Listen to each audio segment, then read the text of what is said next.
Breaking news, banjir kembali melanda beberapa wilayah di Indonesia, termasuk daerah sekitar Sumatera. Aktivitas warga terganggu dan kondisi ini terjadi semakin sering. Banjir ini bukan cuma karena hujan deras, tapi juga dampak dari kerusakan lingkungan. Mulai dari sampah yang menyumbat drainase, alih fungsi lahan, sampai kualitas air yang menurun. Kemudian, kita sebagai pelajar bisa apa?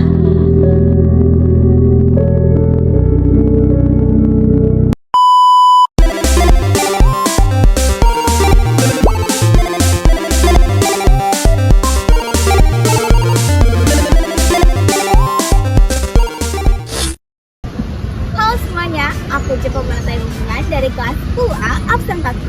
Hari ini aku bakal menjadi environmental detective alias detektif lingkungan. Ini misinya adalah untuk mencari bukti-bukti kerusakan lingkungan, dan kita juga bakal jalan-jalan, observasi, dan cari tahu kenapa hal tersebut bisa terjadi.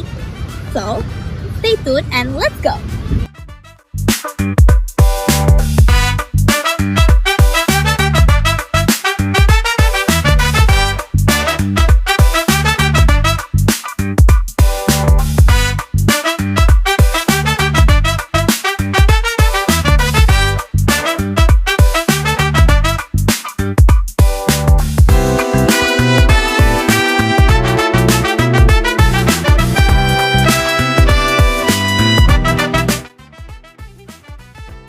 Walaupun tempat ekopark ini sangat sejuk dan juga adem, namun ada beberapa hal yang mungkin bisa diperbaiki di tempat ekopark ini. Contohnya adalah ini. Ini adalah temuan pertama kita, sampah plastik yang berceceran di seluruh ekopark.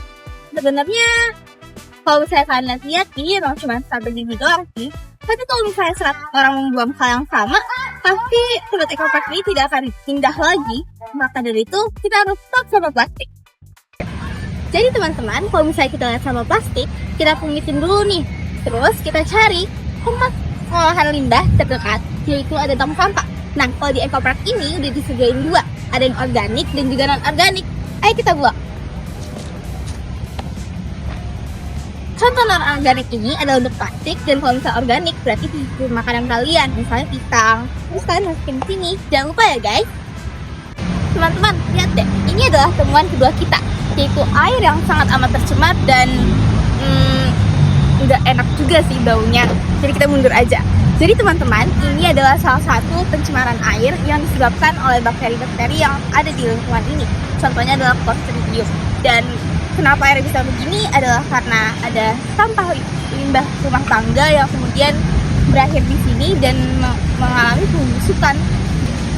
Kalau misalnya kalian lihat, sepertinya ini air tidak layak untuk berada di sini, dan seharusnya kita bisa menjaga kelestarian air kita, soalnya air ini kan sangat penting untuk kehidupan sehari-hari kita. Maka dari itu, mungkin kalian ada ide bagaimana caranya untuk solve this problem? Jadi sebenarnya teman-teman, hal yang tadi kita lihat yang sangat amat bau itu juga merupakan salah satu contoh dari pencemaran udara. Dan jika kita lihat, mungkin udara di sini kalau sekitar sini ya itu tidak terlalu bau. Tapi jika kalian berjalan ke sana, pasti akan sangat bau, dan sepertinya itu adalah salah satu kerusakan lingkungan yang buruk. Karena jika kita menghirup sesuatu yang kurang baik, itu akan menjadi penyakit bagi kita sendiri sebagai makhluk hidup. Intinya, kalau misalnya air di kali kotor, itu bukan cuma bikin airnya jelek.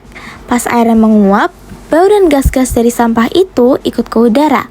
Makanya air di sekitar kali itu bisa menjadi pengap, bau, dan gak sehat. Jadi pencemarannya nyebar dari air ke udara juga. Jadi teman-teman, sekarang kita harus fokus untuk mencari masalah untuk mengatasi kerusakan lingkungan tersebut. Salah satunya adalah untuk menanam tanaman-tanaman yang sangat amat banyak, sehingga pencemaran udara itu sangat berkurang. Dan contohnya adalah seperti ini.